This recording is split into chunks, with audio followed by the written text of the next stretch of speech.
What's up, Cowboy Nation, Cowboy Headquarters, and America's team? And here we are, What's Up Wednesday with G, the number one Cowboy fan. And right now, I got Danny Savage, draft guru, in the house. Give it up. What's up Wednesday? Shut. Man, seemed like it took forever for this draft to take place, man. I just don't know what took place. And now that we're here, it is what it is, my man. What's going on? How you feeling? Nah, definitely, man. Same thing. It went by quick, and I like some picks. Some picks I question. It just seems like, before the draft, it was we got to get bigger. We got to build. We need bigger players. We got to build from the inside out. And then, Right. like I said, like some of the picks I just questioned. Like it didn't seem like that, in my opinion. Give it up for Danny. Because Danny, I thought it was me for a minute, man. I really did. I was like, what are we doing? And and I'm like, I'm trying to make sense of it. Let me put this link up on here just in case anybody wants to get on here. Before I get started, I want to give a big shout out to all our followers and all those that subscribe to the Cowboy Huddle podcast. Again, like I always say, without you guys, this is absolutely impossible. So give it up for our subscribers and followers. But now I felt like that until I heard this here. Hype music. They take all the people. Let me get this. I want to start this. So I want to see if you heard that. And I was a little on that first pick. I was like, what we doing? I mean, guard. Okay, but tell me if you can hear this. Got be like, man, I can't wait to play this football game today. They listen to their hype music. They take all the pre-workout. They get so excited to play football until they come across Tyler Booker. And then when I'm going after you, quarter after quarter, play after play, series after series, and I start to see that love leave their eyes. Like that's what makes me love the game. Like I just really love. I like that. Yeah,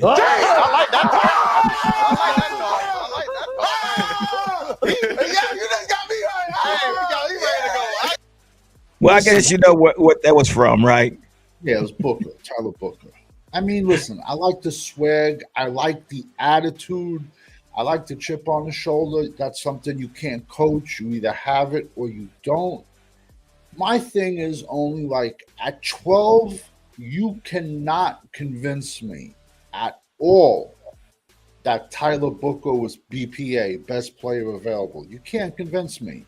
Because if you just see you should see the guards that went in round 2, we could have easily have gotten Ty Warren and still got Zach Martin's replacement in round 2.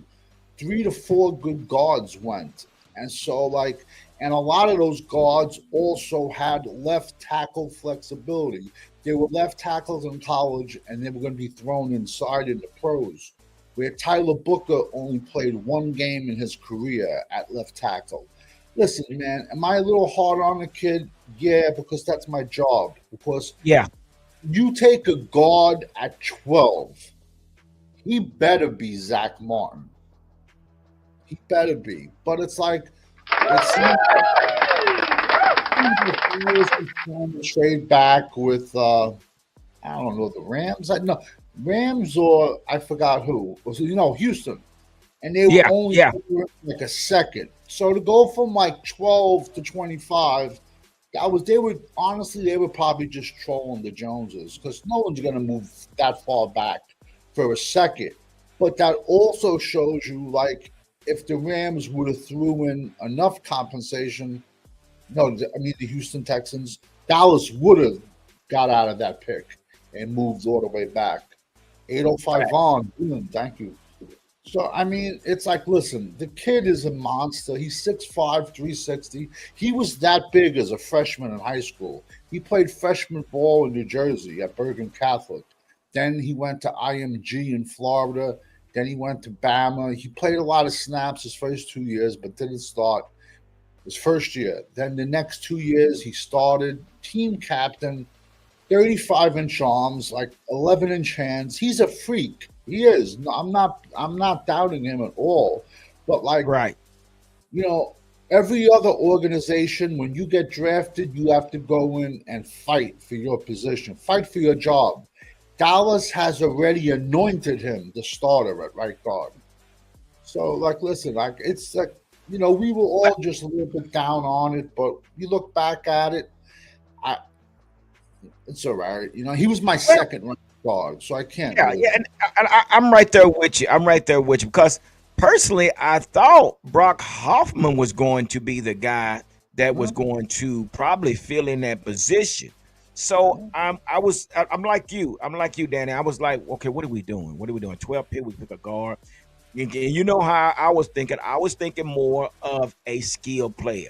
And Mhm. I've been stressing that since the before the draft. But I was looking for a skill player because there was so many different players out there.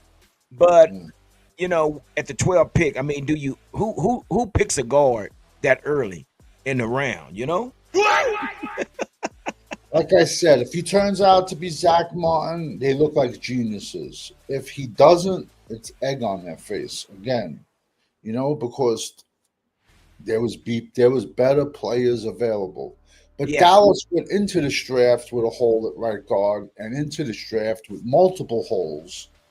right. So listen, if I'm Brock Hoffman, I'm asking for a trade right now. I mean, because he's a restricted free agent. I thought, listen, he might get a chance to play. You don't wish injuries on anybody, but he can fill in at center and at guard. And this is his last year. We're not going to be able to afford him. Yeah, and No you know what? whatsoever. The thing about Brock Hoffman, man, I like the fact that he brought attitude to the team, and he Yes, get in your yes. face. I mean, because we didn't have that on offense. Nobody on our offensive side of the ball would jump in somebody's face, and start some mess with another player. But Brock was that guy, so I know he's scratching his head right now, man. And right now they have him as the backup to Cooper Beebe. Wait a minute.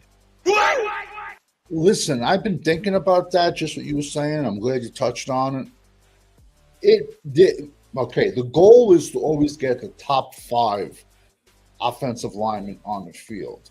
Now, personally, I'm not a fan of moving Tyler Smith out to left tackle, especially in his contract year, because left tackles make a hell of a lot more money than guards.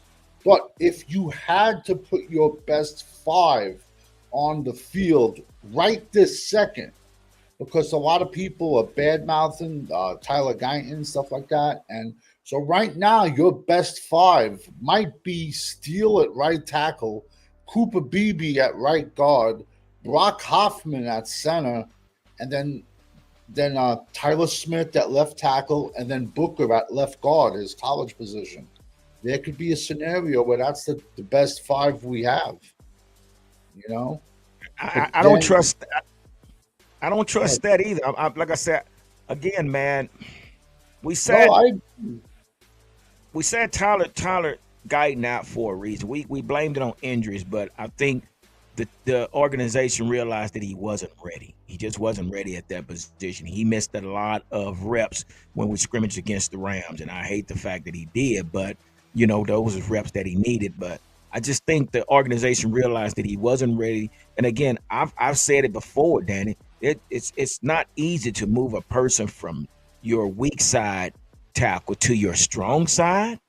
You just don't move a person over like that. So that's a gap. It's going to probably still be a gap. I mean, what do you You think? know, it is Dallas feels like, oh, they did it a decade ago with, you know, Tyron Smith. So then, oof, they think they can Yeah. just do it again. Where it's not like that. It's not. Especially a kid. He only started 13 games in college at tackle, and he had two starts at tight end because he went to Texas Tech and then Oklahoma. So that's like a red flag to me too. That he only started 13 games. But like when I graded him as a right tackle because that's all I saw from him.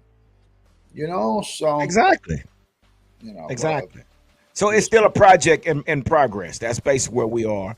And then we yeah. got to talk about the turnstile. I know they probably thinking they might want to stroll away from this video today, this live stream today, because we're gonna keep it 100, man. And I always say on this channel here, man, we are very unapologetic for what we say because we're Cowboy fans and we're gonna talk about our Cowboys. But yeah, we're just gonna tell you, to give it to you raw and uncut. But the thing about it is, we got to talk about the turnstile on the right side. We talk about Terrence Steele. I mean, that's another project. I mean, again, but let me ask you this. So we drafted all these backups. I mean, I thought these were going to be key components. I mean, you with the with the Rob Jones and the Sadiq Charles and these other individuals that we brought in. I thought that was going to play in as our veterans, and we was going to do the rest through the draft. That was my take, but maybe not. I guess that wasn't the case. Yeah, I think those guys are maybe just camp bodies, and they're going to be gone. I mean, I think our depth is basically Brock Hoffman, T.J. Bass, Awesome Richards, who's not Yeah. awesome, probably Matt Lesko. You know what I'm trying to say? And Johnny Cornelius, the offensive tackle we drafted from Oregon. You know, they're Yeah. probably the backups now. And all those older guys we signed. Listen, man, I'm gonna be honest with you. I think they just signed them to show the fans that they're trying, you know, but Mm. they were just like the running backs we signed in free agents. They were just camp bodies, you know. Well, we're gonna get into the Amazing Creation. Got a comment. Amazing Creation. We're going to get right into that. We're gonna cover all these players, these undrafted free agents, the draft picks. We're gonna get into all that, Amazing. So I need you to stick around, man, because we definitely appreciate your comments, man, and your opinion on what we do and what we say on this channel. So before we go any further, let me bring in our guy, Cowboys champ. He's in the house. Give it up. There he is. What's up, man? How you doing, Hey, brother? how y'all doing, man? We doing great. We're just doing a recap, man. And I guess our first question was, and the first pick was Tyler Brooks. Give it up.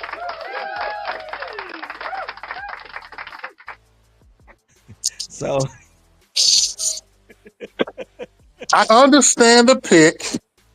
Trust me, because we need offensive linemen, but there's no way you're supposed to pass Ty Warren, the best tight end at that position, because yes, the wide receiver was gone, but you had 2-1 with Ty Warren. That was Dak Prescott, number one safety net, and the kid can block. Yeah, That's I true. agree. 6'6", 260. That kid could have played 40 years ago. He's like a throwback kind of player, man. Looks for contact, man. So man, I am so glad y'all feel, because I'm just trying to making sense of this draft, man. And we're not trying to be doom and gloom, but I thought maybe we was preparing to win now. But to the way that this is set up, it seems as if we're setting up for the future. I mean, can you guys agree to that? I mean, so are we just Yeah. gonna count 1,000. this season? Yeah, I definitely agree with that, because if you notice, they not only did they draft Booker, but they got another offensive lineman as well. But really, Cornelius. this whole draft was about needs, and that's what I hate. That's what I really want to hate about this draft, because the Yeah. Cowboys they overvalue certain players and overpay them, and then when you get to free agency, you don't pick up quality, you pick up quantity. Yeah. And then that's what I think about with this particular draft. So I'm not gonna get too far ahead, like you said. No. And it makes sense. I mean, no, you're right, because I think when you start going for needs, you start reaching. And I think that's where we found ourselves. And nothing against, and you know what? Let me say this first, guys. We got to say congratulations to all these players. This has nothing to do with the players, but we've been fans for so long with that. I think we know this team. So again, with that being said, let's go back to when we did go for BPA. Where did Michael Parsons end up in our lap? Where did CD Lamb end up in our lap? Because we went with BPA, best player available. So, and it worked. These two individuals changed the game. Two out of 10, or 2 out of however many we had versus what we just drafted. But those two players, they changed the game by themselves. So I was a little lost the way with this thing went down, man. It was kind of mind-boggling to me. So, you know, but hey, guys, let's get into this, man. I want you guys' opinion, and as far as the comments as well, you guys out there that's watching, we're going to go ahead and talk about these draft picks that we got. And like I said, the first pick was Tyler Brooks, man. And again, congratulations to Tyler Brooks, man. We definitely give him a big shout out for being here, part of the Cowboy organization. But one thing they did say about him is say, according to ESPN research, Booker had only 6 blown blocks on 740 blocking plays last season at Alabama. His blown block percentage was 0.8% and was the second lowest in the SEC to Florida Jake Slaughter among players with at least 500 blocking plays. So that's a key stat, guys. I mean, should we be excited? You know what it is? In the last decade, Alabama produces all these offensive linemen. They look like Greek gods. They're humongous. They're chiseled. They can do everything. It just seems like, though, they don't transition well into the NFL. In the last decade, there's only been one Alabama offensive lineman that's been any good, and that's Landon Dickinson. He was drafted like 7 years ago. And ironically, he had 2 blown knees. Philly took him, and he's been Philly's guard like for the last 6-7 years. Every other single Alabama lineman have been straight busts. The Titans took a kid last year, Latham. The jury is still out on him, but he only played 1 year. JC Cowboys Network, what's up? So all I'm trying to say is they have been putting out guys that just don't translate into the NFL. Like BYU, you can't get me to touch a BYU offensive lineman. In the last 50 years, legit, 50. And this guy played for the Giants in the 80s. His name was Billy Ard. That was the last good offensive lineman from BYU. So, and I know you scout the player, not the helmet. It's just I still can't get past the BPA where I still could have got a goon guard in round 2 because they were there. But listen, I'm just nitpicking because that's what I have to do and throw my pros and cons out there. But it wasn't a flashy pick, but I don't care. It was still in the trenches, so.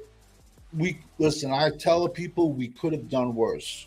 So that's true. But like I say, it's a need, and we feel the need. I felt that they saw that Zach Martin, left, retired, so they just felt that we got to get a first round. So which that means he's going to have to start.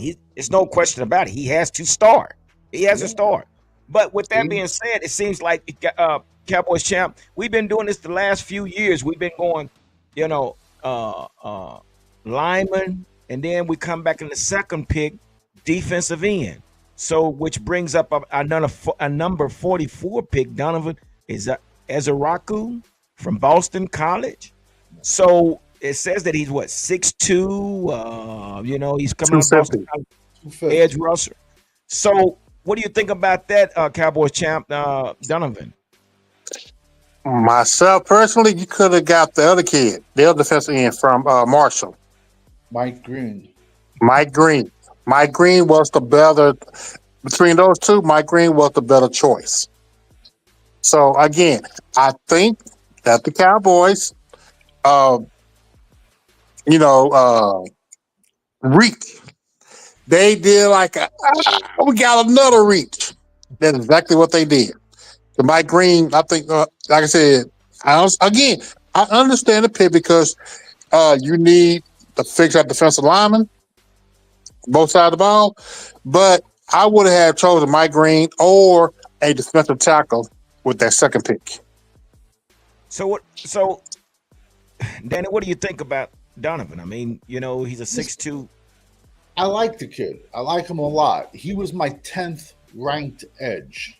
But when Dallas went on the board at 44, when they went on the clock, I had 4 defensive ends ahead of Donovan Iwazuko from Boston College. Like Cowboys champ was just saying, I don't see this was one of the picks that I think went away from their blueprint because their blueprint was we got to get bigger, we got to get stronger. And there was plenty of edges still on the board that was 6'5", 6'6", 6'7".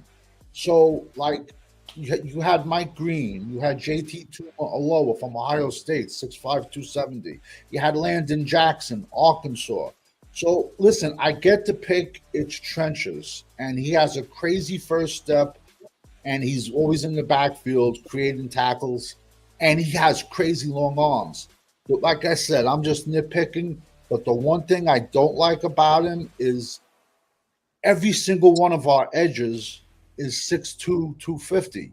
He's 6'2", 250. Michael Parsons is 6'2", 250. Who's the kid that we got back from the Redskins? I'm trying to think. Dante Fowler. Dante Fowler is 6'2", 250. Sam Williams is 6'2", 250. Dante. So it's just like they was afraid to get a traditional 4-3 edge like that 6'5", 6'6" type of deal, because they can get to the passer, but I don't know how they're gonna be against the run. But he was very productive in college, very productive, and he has the traits. Even though he's short, he has crazy arms. He's fast. He has long arms, and he's crazy fast. But that my only thing was, and that's more of an organization thing, not him, not on him. You can't blame the kid. Yo, your phone rings, you're gonna pick it up and say, "Yo, yeah, I'm coming." So, I got no problem with that pick. I mean, well, here's the deal, though, man. I mean, we brought Dante Fowler in for a reason. I thought. I mean, that was the whole purpose to put him in the rotation. And I'm guessing this is reason they're doing this. I guess there's going to be a high rotation with defensive ends. But I'm looking at this list, man. We have 8 defensive ends. Yeah, 8. I was looking at that too. So it's like, we're talking about. Let me see. We got Marshawn Nealon, Dante Fowler, Peyton Turner. We brought in, and Leji Villain, I believe that's his name. Then you got Tyrus Wheat, you got Sam Williams, you got Donovan, and you got Michael. Yeah. So you would think this would be the year that Sam Williams and Marshawn Nealon steps out the box and get this major playing time, but we've been doing this the last 2 years that we've been drafting a defensive end. So I don't get the concept in that. I mean, maybe you can elaborate a little bit on that, but I just don't get the concept on that. Why I agree with you. I agree with you 1,000%. We need another edge. Absolutely, we did, because Fowler's on a 1-year contract. Sam Williams is going to be a free agent, and let's be honest, even before Sam got hurt, besides penalties, he really did absolutely nothing for the Cowboys but hurt us when he was on the field. We picked him in the second round. We picked him in the second round. I mean, you pick our guy. We picked Sam Williams in the second round because we said, oh, he reminds us so much of Michael Parsons, but we haven't got any production out of him. So, man, this is crazy. Well, I throw that back to the YouTubers that say, "In Will McClay we trust." So I don't know. Well, that leads us to the next pick at round 3. Well, let me say this about him. So he Donovan led the FBS with 62 quarterback pressures when rushing from the edge last season. Also, let me see with key stats that basically his 16.5 sack last season tied the school's single season record with Harold Landry III, who joined the New England Patriots as a free agent this offseason. So those are some key stats. So I guess he will definitely be in the rotation. I mean, what do you think, Cowboy Champ? Will he be in the rotation this season, you believe? Yeah, I mean, the rotation. He'll definitely be the rotation, but are the Cowboys are they going to want him to stop the run or go after the quarterback? And that has yet to be question. Yeah, that has yet to be answered. But we'll have to see. So at round 3, at the number 76 pick, we have Siobhan Revel Jr. out of East Carolina, cornerback. Give it up. All right, we'll start with you, Danny. What do you think about this kid that we just picked in the 3rd round? He's a good player. He has good size. He has good length. My thing with him is he blew his knee out in September. So I personally, but this is the Dallas blue light special. Yeah. We usually go with hurt guys in round 2, usually. But now this is round 3. We drafted a hurt guy. But this is a perfect example of when you have a general manager in Jerry Jones who's not afraid of getting who won't get fired. That's why he picks these players. But now if you were as a general manager off the street fighting for your job every single season, you're not taking this kid. But also it just shows you, like we said earlier, this is a Shannon Ravel from East Carolina was a player for the future. Because to me, especially at a skill position, I think knee injuries are a 2-year. Takes 2 years to fully recover. But that pick just shows you next year it's either going to be Diggs is going to be gone or Bland is going to be gone.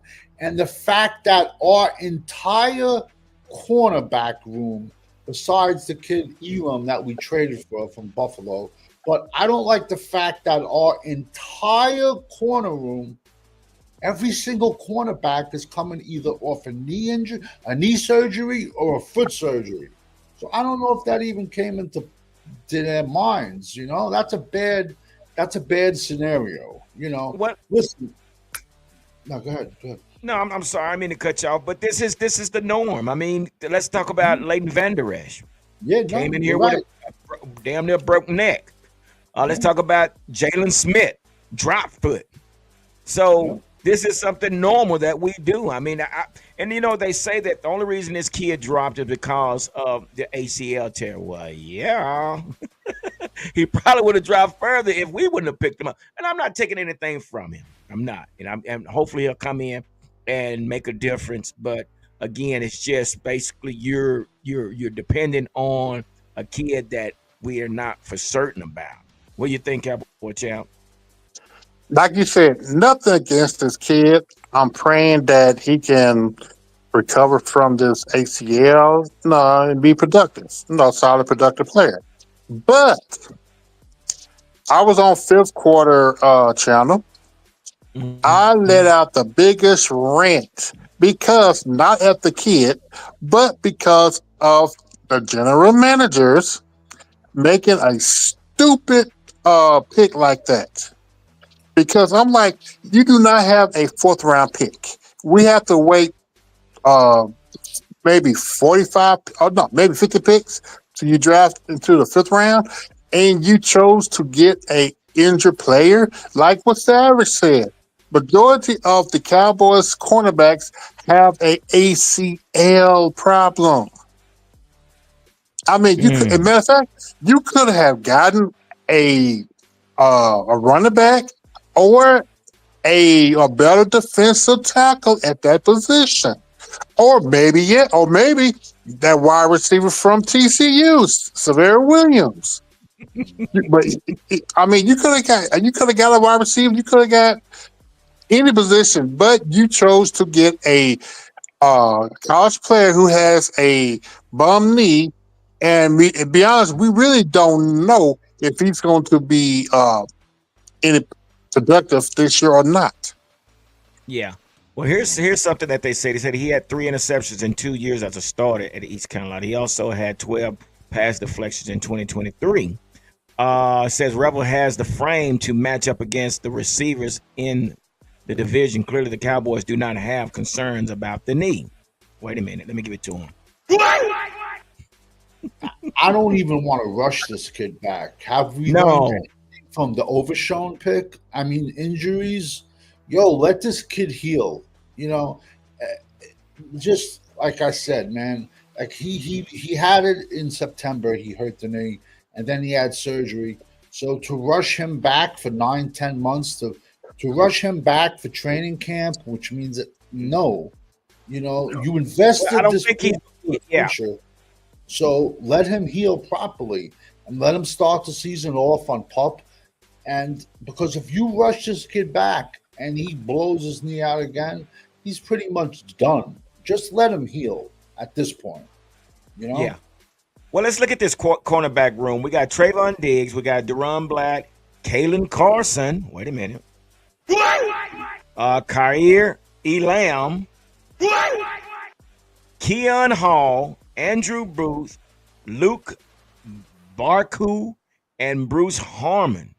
So, and then we got, well, Josh Butler, in which Josh Butler did pretty good before he blew out his knee. So I thought Kalen Carson was going to be one of our guys. I mean, or this guy that we brought from Buffalo. So again, it's a mystery, Cowboys champ. That these decisions that we're making, but hey, who knows? And Keenan Jenkins, you are so right. You are so right. So I'm gonna say this about the doctor who did his surgery as the team doctor, and he's probably the best in the world. Daniel Cooper. They give it up for Daniel Cooper because he did my son's ACL, and I'm telling you what, man. Like he told us, that ACL be stronger than the original. But it is, it takes time for them to believe in the knee, to trust the knee, and that's the biggest overcome, trying to trust the knee. So, but yeah, Dr. Daniel Cooper is the guy that performs those surgery. But yeah, that's where we are. So when we say that, we go right on to the next round 5 at 149. We bring in running back from University of Texas, Jaden Blue. Let's talk about Jaden Blue. Give it up for Jaden Blue.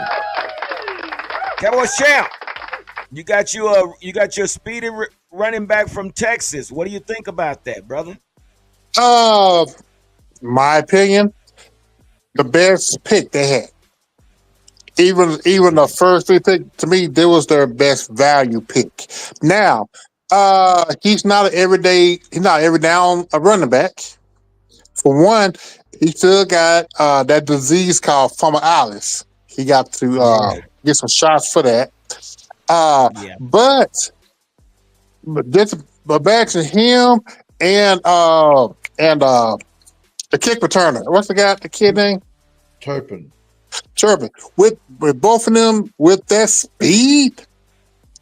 Oh my goodness. Because Blue can take it to the house, but you do not want to have Blue to be that bell cow. And we got that down the line. But yeah, he's the lightning that what we need. Yeah. What do you think? What do you think, Danny? Tell us a little bit about this kid. Listen, before the draft, I said Dallas has to come out of this draft with not 1, 2 running backs. I was very high on Jaden Blue. He was actually my 15th rated running back. He had like 800 yards rushing, but then he caught like 43 passes for 400 yards in the receiving. So I'm like, and he's crazy fast. He ran a 4.38, and he plays to that 4.38. A lot of times the speed guys run at the combine, they don't match that on the field. This kid does. He has jets.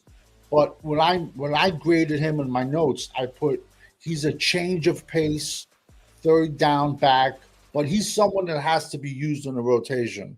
I like him a lot because sometimes you get also fast running backs, but they have stone hands. They can't come out of the backfield and catch a pass. So I would comp this kid kind of like Tony Pollard, that type of player.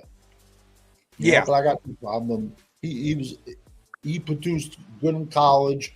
He's fast. He's just not a 3 down back, and that's why we took another one later on. But he was a good pick.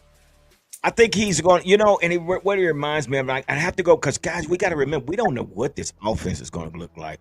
The days of the Jason Garrett, the Kellen Moores, and the Mike McCarthy's is over with. Now, that might work in our favor. But the thing about it, what this takes me back to, and the only thing I can really think about when I think about Jaden Blue is when we played the Cardinals a couple of years ago, and they ran the ball damn near for 200 yards on us. And guess who was their running back? That Connor kid. The Connor kid, you guys remember, what's his name? Connor. James Conner. Yeah, okay. Pittsburgh. He played for Pittsburgh. Used to play for Pittsburgh, right? Yeah. Yeah. So, he wasn't a big back, but I think Clayton Adams, he kind of likes those type of running backs because, man, he torched us. And so I said, okay, so this probably be the reason they're bringing in Jaden Blue because he's built like the kid Connor, and he's going, and way they run the ball, there's a lot of trap blocks and pulling. So, they probably want somebody that's quick that can hit the hole a lot faster. So, yeah, I think it's a great pick, but that's what comes to mind when I think about Jaden Blue. Do y'all kind of get that feeling? Oh, Yeah. absolutely. Mhm. Yeah. So, what it says right here about Jaden Blue said he played behind Bijan Robinson and Jonathan Brooks. But he had his best season in 2024 with 730 yards rushing and 134 carries for 8 touchdowns. He caught 42 passes for 368 yards and 6 scores. Give it up for Jaden Blue. Not bad. So No, that moves us on down to the. Go ahead. I'm sorry. Go ahead. no, he's a dual threat. He's a dual threat. Yeah, Catching the ball and running the ball. So you can't hate on him for that. It was a good pick. for sure. For sure. I think so too. I think he's like you said. I don't think he'll be a every down back, but there'll be packages where he'll get in there.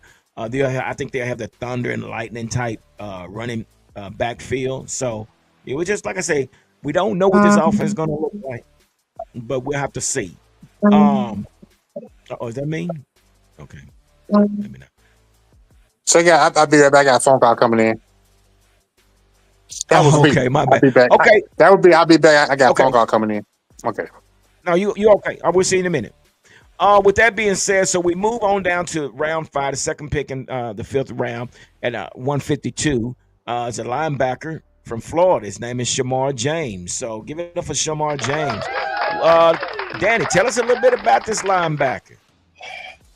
Well, he dislocated his knee in 2023, so that's something to watch out for. 2024, he played decent, but he also had he had 800 pounds of defensive tackle in front of him between Cam Jackson, who I was really high on, and Desmond Watson. That was the kid who's like 460. But that was a pick that I didn't understand. Number one, we traded up to get him and gave up, I believe, a 6th round pick. No, we gave up one of our 5th rounders. We had 2 5th rounders. We gave one of them up to move. Yeah. I don't know. We either gave up a 5th or a 6th to move up to get We gave him. up a 5th. I think we gave up, yeah. But now they were saying how, like, okay, the linebackers we brought in free agency were all 245, 250. They were bigger guys. So I had better linebackers on my board. I had bigger linebackers on my board. And this kid is like 220 with quarters in his pockets. So this pick to me just did not make sense. And it seemed like what? Like that was more like a Dan Quinn linebacker. He ran a 4.7, the kid. So it's just like I said, some picks, it just seems like they kind of went away from the blueprint of getting much, much bigger and physical in the middle. But we shall see. Yeah. It says he had 166 tackles, 11.5 tackles for loss, 5 sacks, 2 forced fumbles, 4 pass deflection, and an interception. Backup linebackers have to be core special team players. So James will have to handle that role first. So yeah, we sure know that he will be a backup linebacker. But I watched his tape, man. I like him. I mean, he's tough.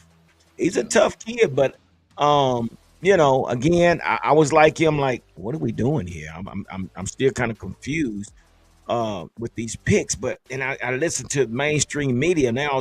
When they tell me, man, this is a great pick, and I'm like, okay. I mean, maybe, yeah. And let's say this here, Danny. It is a great pick for the future. Absolutely. We can attest to that, but we need to try to build something now. Yeah. No, I hear you. We're still looking for a wide receiver too, man. I mean, that's another thing we need to talk about. But before we get into that, round 6, number 204, we got this pick from the Lions, offensive lineman from Oregon, which is Johnny Cornelius. Give it up for Johnny Cornelius. Tell us a little bit about Johnny. I like him a lot. 6'5", 320, right tackle for Oregon. He was actually my 9th rated offensive tackle. He was actually my ninth tackle. So to get him in round 6, that's crazy depth. To be honest with you, it's a possibility he's the right tackle of the future. It's a real Yeah, possibility. If Steele, shits the bed again, and if Tyler Guyton can step up at left tackle, this kid could slide right over, and he could be the starting tackle of the future. So that was a good pick. I like that pick. yeah, Great value, round 6. yeah, for sure. I think so. Well, Kid Cowboy, you heard it first, so it might be 3 positive and 3 maybes. Give it up, according to Danny. Well, so what they have to say about him? So, let's see what they said. They said, let's see, they didn't really have much to say. Said Cornelius has started 50 games at Rhode Island and Oregon at right tackle, but he could move to guard. Wait a minute. The Cowboys want to be physical, and that's his style of play, but he needs some work. The Cowboys took Tyler Brooklyn first, blah, blah, blah, blah. As they look to build their offensive line. Yeah, so but How Cornelius many could be guards right. do they want? How many guards do they want? Man, bro, I don't know, man. I I would don't play know. him. I would play him at swing tackle. In my Yeah, opinion, yeah, he's walking off the sure. street being a better swing tackle than Matt Lewesko, in my opinion, because he's our swing What? So, tackle, Matt. so Cornelius, who does Matt Walesko knows on that team? Because why? I mean, he's still here. it's just the fact that when the Cowboys draft somebody, they hold on to them to this last second, and they just don't want to admit it was. Listen, Matt Lewesko came from a very small college, so to take that jump into the NFL, it's hard. Listen, who knows? Maybe Matt Lewesko comes out this year and starts pancaking people, man. But these young kids, we just got to see them in preseason and see how they perform. But in my opinion, I think Cornelius, when he walks into the Star, he's already way ahead of Matt Lewesko, and especially since he's played against so much better competition. Yeah, Especially this year when Oregon was in the Big Ten. You know what I'm saying? It's like I think he's probably going to be the swing tackle. I see probably yeah, Lewesko and going to good. yeah. No, I don't mean to cut you off, but Kid Cowboy says something. You never know who might go down, and I guess you need Yeah, the depth. But I'm no, absolutely. like you, Danny. I will use him as a swing tackle. Yeah, It wouldn't hurt. no, So I don't absolutely. know. It just again, how many guards do you want? I mean, what is the blueprint? What is the blueprint with these And then Cowboys? also, But I like could, we have all these guards, and in my opinion, if you put them on the practice squad, I think a couple of them are going to get poached. In my opinion, like you can't put Brock Hoffman on the practice squad; someone's going to take him. no, You can't put TJ Bass on the practice squad; someone's no, going to grab him. So these guys have to, you can justify Bass, Hoffman as like a backup guard center, those two, but you're going to have to put Cornelius on the. Listen, I don't think anyone's going to snatch Matt Lewesko, but in the NFL where there's so many teams have subpar offensive lines, that's something to think about. Well, see, I thought that's what I was thinking. I thought Brock Hoffman and TJ Bass was going to be the next guys up. That was my thinking. I was like, well, got these guys here but again, we don't know what these coaches are thinking. We don't know what their schemes are. So, and I guess that's the only reason I can say they're not automatically just penciled in as the next starters. But that's what happens when you get different coaches every year. The guys that are there are not their guys. And every coach has a specific type of player that they like and want to use. And when you have just a turnstile at the coaching, you never get a long chance to build up that kind of players. It starts up top, man, with Jerry, man. You know, Yeah, so yeah. Keenan said Brock's not going to the practice squad. I don't think so either. You cannot yeah, no, send Brock. you can't. No, you can't. So we can forget about that. But again, we thought these were going to be the next individuals to step up in those roles. But this offensive line coach might be looking for something different. So which that leaves us to round 7. Now these two I think we could talk about these two guys. At 217, we got defensive tackle from UCLA, Jay. Now I've heard this pronounced two ways: Toya or Toia, one of the two. So I don't know. So give it up for Jay. Fill us in, Danny. Give us a Listen, little update. I love the pick. He's one of the island guys, and we all know the island guys are built different. He's 6'3", 345 pounds. He came into the season. As in the top 5 rated defensive tackles. He had a couple of off the field incidents which dropped him lower. But let me tell you something. He is a beast versus the run. Do not expect and don't expect him to get to the quarterback, but I'm perfectly fine with that. He's like they call him a trash can bucket of dirt. He's just someone. Yeah. Think about it. He's walking off the street into the Dallas facility, and he's 35 pounds heavier already than Mozzie Smith. So I just hope with him, though, there's no politics where he is flat out the better player, but he's a round 7 pick and he can't play over Mozzie Smith, who was a round 1 pick. I just hope there's no politics in play, but very solid pick. I like that pick a lot. Yeah, Keenan Jenkins said it best. He's a run stuffer, and basically what he does, he keeps the containment of. He requires a double team, which frees up your linebacker. So that's something that we've been waiting on Mozzie to do. Something that we're going to continue to watch to see if Osa can do. But this is one guy now. He's going to beat you one-on-one. He's going to beat you. After looking at his highlight tape and looking at researching his kid, he's going to beat you one-on-one. So he's going to demand a double team, which that is what they do. They draw the double team to keep the guy from releasing downfield. So yeah, that I agree with you, Danny. That is a great pick. He said at 325, Toa can hold up some blockers and eat up space. He might have some pass rush abilities too, with 19 pressures last season, but he has just 3 sacks, and that's okay. You're not going to get the sacks when you're getting the double teams. Come on. We just want to plug the middle.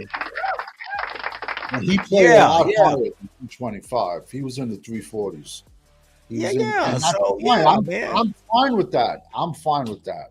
Just be clog the middle, let the linebackers run freely to the ball. That's your job. Exactly. That's it. Exactly. I agree with you. Hey, before we go any further, we got our guy. He finally made it on here with us tonight. It's PR Cowboy. Give it up for PR Cowboy. Yay! What's up, buddy? What's going on, man?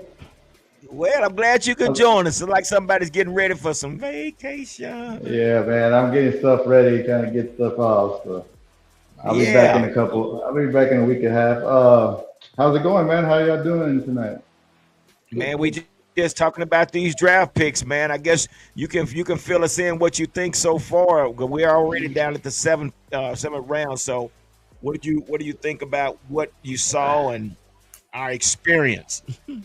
Well, I mean, you played the reaction from the first night, and then look. Okay, so I sat there and we were texting after the 3rd round, and after the 3rd round pick, I think that kind of set us off the edge a little bit. We're just like, okay. I didn't even watch the rest of the draft the rest of the way, but after I went back and looked at it, and I saw the rounds 5 through 7 go, okay, they did what we had talked about, right? Taking 2 running backs, even though we. And we, as you said, Danny, the kid from Clemson, he had him in the 5th round. We got him in the 7th. So okay, good deal, right? And the kid from Texas gives us a change of pace back, and it gives you your two backs. So that makes the first round pick. Okay, so this is what you're gonna do. This guy's a run blocker. This is what you're telling us you're gonna do. Is you're gonna run these guys behind this offensive line. This and what this coaching staff you've built. Okay, and I have to give credit a little bit credit where credit's due because I haven't seen the where the Houston Texans what they were offering when they were trying to move up, Yeah. but from what I understood, we were looking for two twos or a first round next year. So from the sounds of it, we didn't take a cheap deal like we usually do and trade back. So gotta give them credit there, right? Um, so just looking at it, okay, I settled down after we got our two running backs and the two D tackles and stuff. The sad thing about it for me is like, man, fifth through seventh round, like you always say, gee, they're there for a reason, and we're depending on these guys to step in here. Which, like I said, I hope all these guys ball out. I hope they come in. But I was like third round, man. Caleb Johnson right there. You got a second round grade on him. You get that running back, and then you get one of these other guys. Cool, and the talk is like, oh, Diggs might not be ready, but this kid had an ACL injury in September, right? So is he going to be? When is he going to really get to practice? So that I think that's the most frustrating pick of them all is that third round pick for me. That's the most frustrating of the whole thing. But other besides that, when they got their two running backs and going with their first round pick, okay, that makes sense. Let's mold this thing together to see. Now, it only makes sense if I see you out there throwing the ball 40 times a damn game, then those picks don't make no sense to me. So that's where it comes up. Right. But other than that, I'm okay with it. I'm okay with what we did overall. Yeah. And that takes us down to our 239th pick, which is the running back out of Clemson, Phil Maffa. Give it up for Phil Maffa. I don't know about you guys, man. I like this guy, man. It says right here he started his final 19 games at Clemson and finished his career with 2,887 yards and 28 touchdowns. In 14 starts last year, he had 1,115 yards and 8 touchdowns. So, Danny, this kid. Love the pick. I actually talked about him a lot before the draft because he was. I talked about him and Jaquindon Jackson as the two top goal line backs. Jaquindon Jackson was from Arkansas, but Phil Maffa, 6'1", 235. I could be wrong. I think that's probably the biggest running back the Dallas Cowboys have ever had in their backfield. That's 6'1", 235, and he's sneaky fast. He doesn't look fast for a guy that big. And, he wasn't playing at no smaller colleges, which we know we love to pick guys from like colleges, Division II, Division III. No, he did it in the ACC. He's a big kid. Use him in a rotation with Blue or whoever has the hot hand or perfect. You bring him in the second half of the game because, in my opinion, we still have to get a third running back. I don't think the third running back is on our team. So we could probably get a third running back. Wait a minute.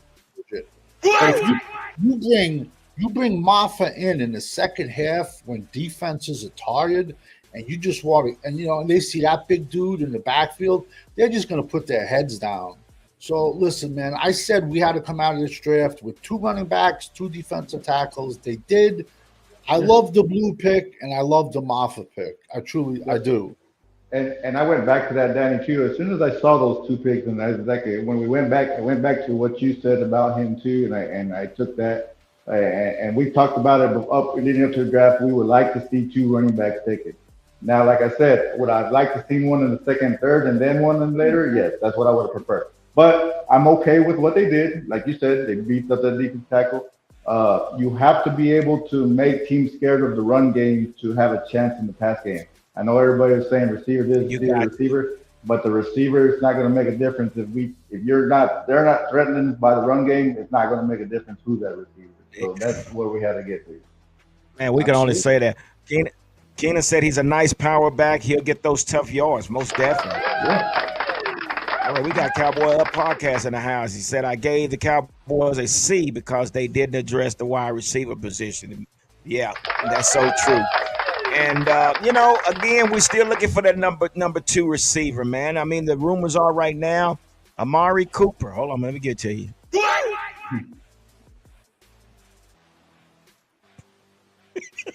Anybody. I don't, Danny, why? Amari Cooper Listen. back in Dallas. Listen, Dallas. This is their trend also too. Dallas loves retreads. Dallas loves either drafting a guy or trading for a guy.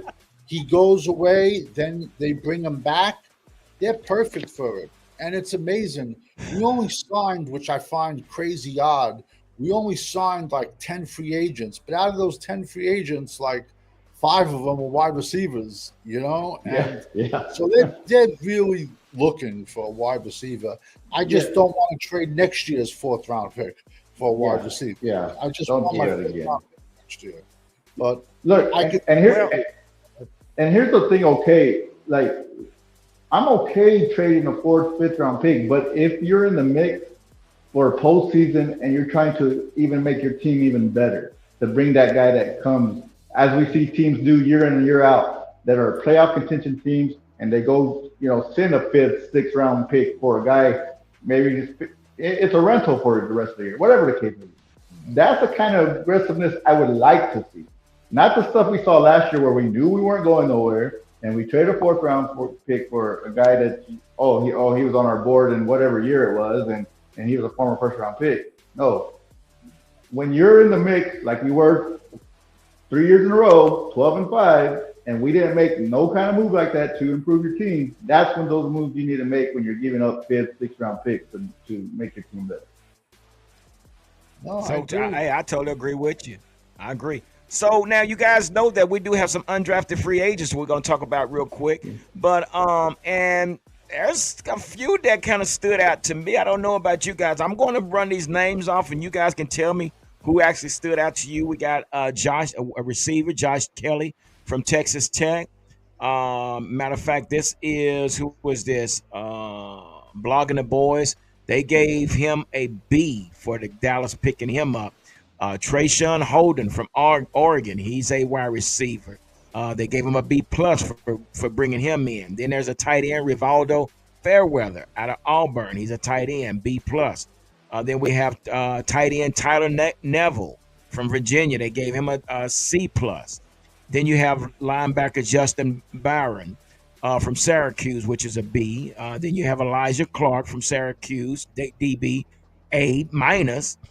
Safety Mike Smith Jr. from Eastern Kentucky gave him a B minus. Cornerback Zion Childress from Kentucky gave him a B minus. Cornerback Bruce Harmon, Stephen F. Austin C.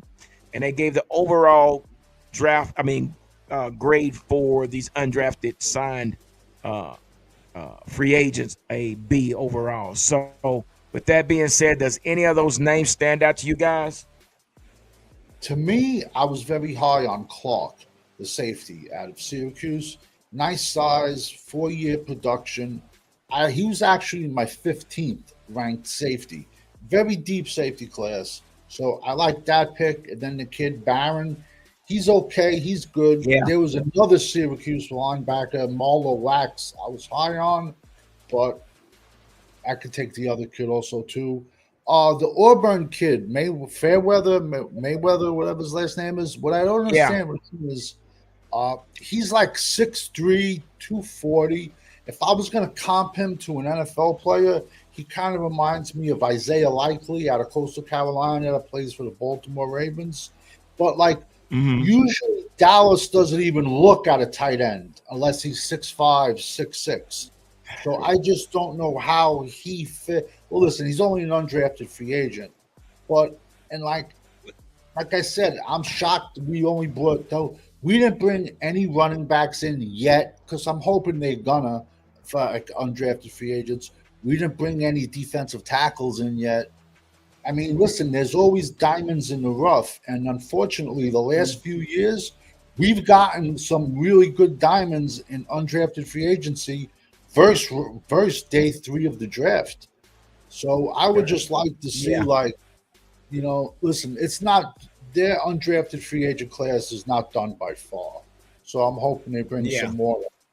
You What there's more more running backs even out there. It's ridiculous. PR Cowboy? Did any of these undrafted free agents stand out to you? Yeah, and like you said, I mean, he took it right away from me, the safety from Syracuse. I think if there's a guy that's going to maybe have a shot to make a name for himself and impress in camp, and I think it's this kid. And we, like you said, we do need safety help, and this kid can definitely has a chance to take that role big time and run with it. And we've had good luck, at least with one or two of these guys coming in, and boom, he helps this team right away. So that's where I'm kind of looking at also right there um, at the safety position. Yeah. Well, I'm gonna agree with Keenan Jenkins. This kid, man, Trayshawn Holden. Just like he said, he isn't a speedster, but he finds ways to get open consistently. I like that because I thought it was just me, but this kid, I think, he's going to give some guys a run for their money. I mean, Mingo and these other guys we got out there. So we have, who is this? We got wide receivers, Ryan Flanoy, which we thought he was going to step up. Jalen Brooks, Jalen Cropper, Jonathan Mingo. Now they got him listed as the number 2 receiver right now, along with then you have Cavante Turpin, Trayshawn Holden, and Kelvin Harmon as well.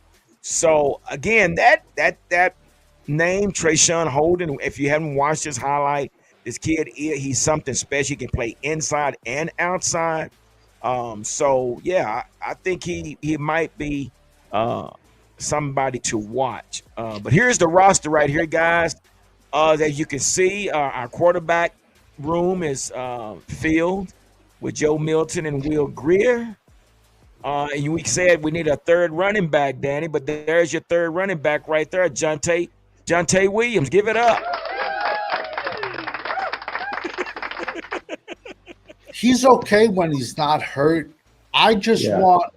want fresh legs. I'm tired Yeah. of seeing Zeke and Dalvin Cooks. Yeah, I'm tired of seeing old guys back there. Let's get some youth.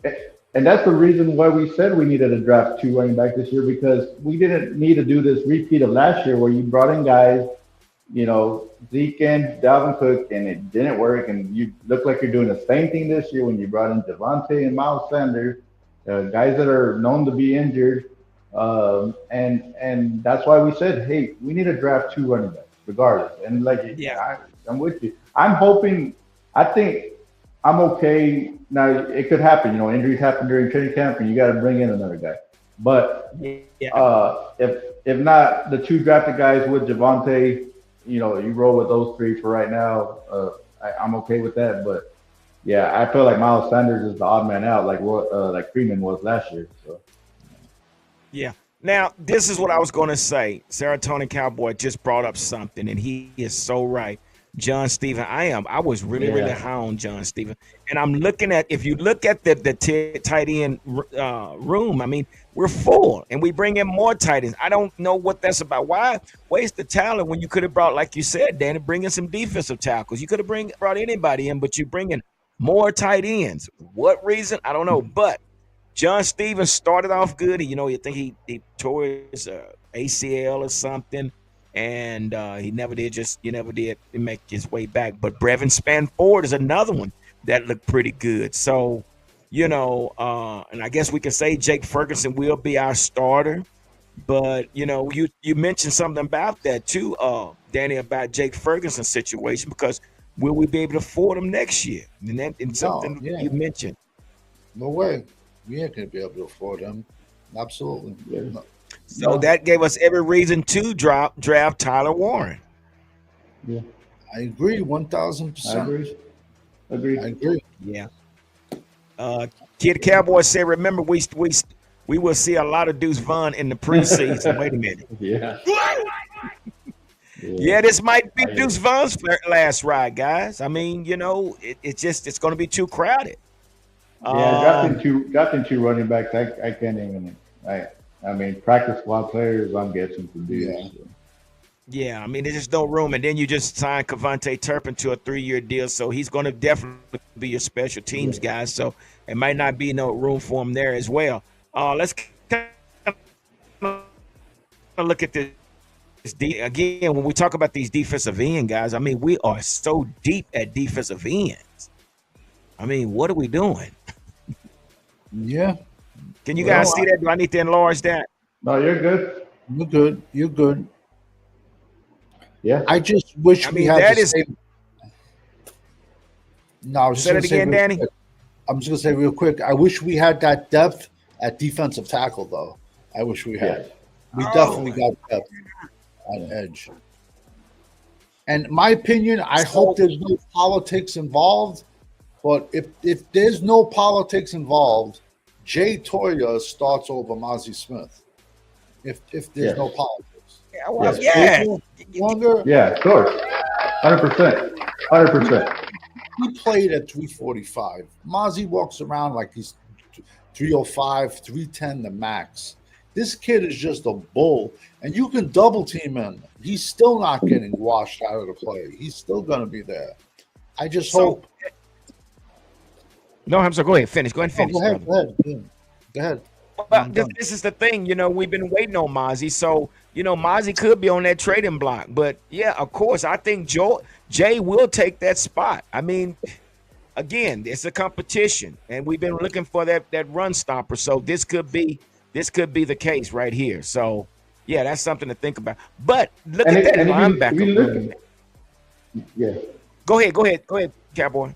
No, I'm saying if you look at it, if you're able to play with some kind of a lead and you're forcing other teams to pass, you look at the edge. That's their strength right there, right? That's what you want the team to do, to have to throw the ball and us rush the passer. But that's where it's gonna play at, where we're gonna have to run the ball ourselves and make them in pass mode. Yeah, but you know what I think what's going to be looking. Go ahead, Cowboy Champ. I got a question. Okay, Jay Tola. Do you think my personal opinion, I think he should be able to beat out Mozzie for that nose tackle position. Yeah. I agree. Yeah. I agree. Yeah, I agree too. I agree. And then as far as I'm sorry. Oh yeah, and one thing. Go ahead. As far as Marshawn Nealon, I will go ahead and put Dante Fowler as the starter versus Marshawn Nealon. Marshawn Nealon, to me, he's more of a run stopper instead of the pass rusher. But yeah, for sure, he is. Yeah. Yeah, I'm just looking at over the list right now. Well, let me throw this in here, and before we finish up, I'm looking at this linebacker room, and I'm gonna tell you one I do like, that Kenneth Murray Jr. If you haven't pulled up he's scary, man. Danny, this guy's scary. I'm sliding to the ground, man. If the guy comes running at me, I'm running out of bounds. I'm going to take a knee. I'm not going to get hit by this guy. So I'm looking at Kenneth Murray Jr. I'm looking at Jack Sanborn. And I'm looking at who is the other kid? I'm missing. Look at damn. Got to wait on DeMar. Maurice Lewfow. Yeah. I mean, listen, Kenneth Murray was good when he was at Oklahoma. He's bigger than usually the linebackers Dallas drafts, but they traded for him with the Titans, so I'm okay with that. But I mean, from 2019 to 2025, that's a lot of time. So I don't know if injuries or he slowed down. And then Sanborn, let me tell you something. He played for Wisconsin, but the Chicago Bears fans were crying when they lost him. They wanted him back. He's they did. Full type of player, but the Chicago fans were bitching. They were bad. They couldn't believe they let him go. So I'm okay with those two big linebackers in the middle, because let's be honest, what does Detroit do? They play bully ball. What does San Fran do? They play bully ball. So you got to have these big monsters in the middle. I'm sorry. I'm No, fine. I totally agree with you.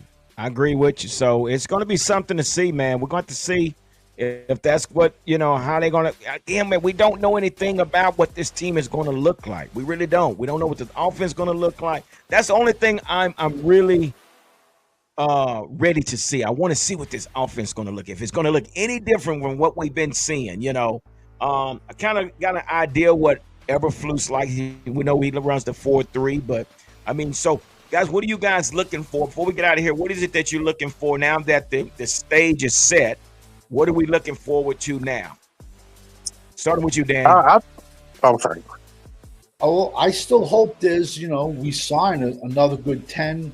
Usually, like around this point, the teams hold like a private workout where they'll invite like 30 kids in to work out for the team.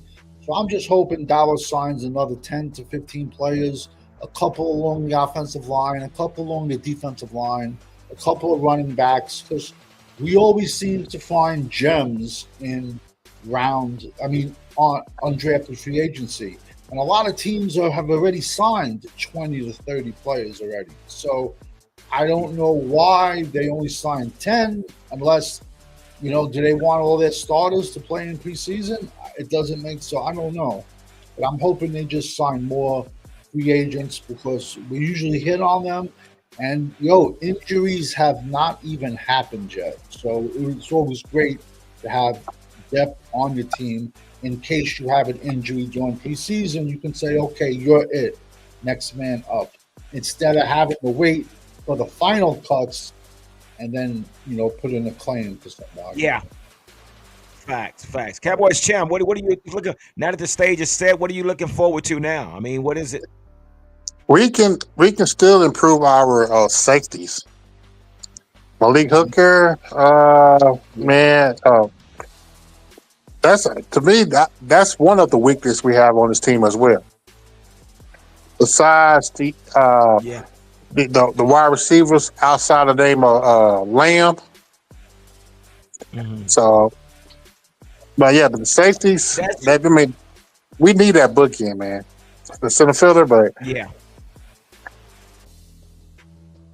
And you're probably right about that, but it's hard for me to say right now because again, we have to see what Eberflus' defense look like. They might fit his scheme. They might not fit his scheme. We don't know. So, and I was just thinking about Shamar James, who he reminds me of. He kind of reminds me of the Marquise Bell.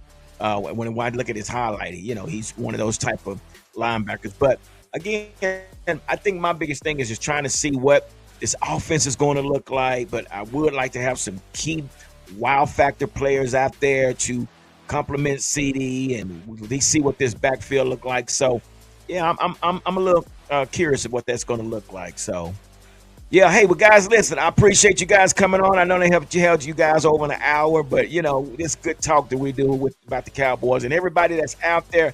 Make sure you hit the like button for us right now and check us out on Saturdays, and we'll be on Monday night mic'd up and things like that. But this is when we do our live show is on Wednesday night. What's Up Wednesday? But again, guys, thank you, Cowboys champ Danny Savage, the draft guru. We thank you for gracing us with your presence, brother. And we're gonna do this again. So, so any last words? Y'all got any last word before we get out of here? Anybody that wants to, they can find me on YouTube, Danny Savage, Draft Guru. Right now, I'm in the middle of breaking down all 32 teams. By next week, I'm going to be starting to break down and do previews of kids already for the 2025 fall season and the 2026 draft. It's a never-ending process. It's a 12-month out of the year job to do the draft. So, y'all can find me on YouTube. Okay. Go ahead, Cowboy Champ. Tell them where they can find you, brother. You can find me on YouTube, Cowboy Champ, but my name is Clown Boys due to the fact that Jerry Jones, Stephen Jones, and Will McClay got the clown face and the red nose. Until Jerry and Stephen step down, they will continue to be the Clown Boys. Well, you heard it first, guys. Appreciate you guys tonight again. And with that, That being said, like we always say, continue to stay safe, be blessed. Deuces. We're